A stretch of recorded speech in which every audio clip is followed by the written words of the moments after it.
laba qof ayaa ku geeriyooday shan kalena way ku dhaawacmeen dagaal saaka ka dhacay deegaanka Mareero oo 10 kiiloomitir dhanka bari uga toosan magaalada Boosaaso ee xarun ganacsiyeedka Puntland.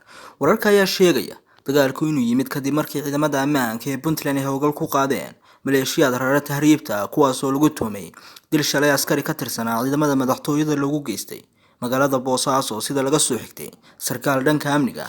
Labada qof ee geeriyooday ayaa ka kala tirsanaa ciidamada ammaanka ee Boosaaso iyo maleeshiyadka tahriibta reer waxaana ciidamadu ay gacanta ku dhigeen maxaabiis iyo gaari nooca dagaalka.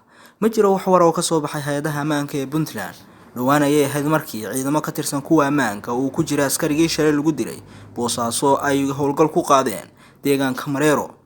sidoo kale gobolka bari diyaarado dagaal ayaa shalay gelinkii dambe duqay saldhig looga shakisan yahay inay leeyihiin al-shabaab iyo dhacay oo ku yaala deegaano hoostaga gobolka bari. duqeymahan ayaa ilaa hadda wax war laga helin balse sarkaal dhanka amniga oo ka tirsan Puntland ayaa warbaahinta maxalliga u sheegay in lagu dilay 6 ruux. Mareykanka oo inta badan fuliya duqeymaha noocan oo kale ah ayaa wax war ka soo saarin. Cabdinuur Yuusuf Cabdilaahi Bakayle, telefishinka caalamiga Ariel TV, magaalada Garowe.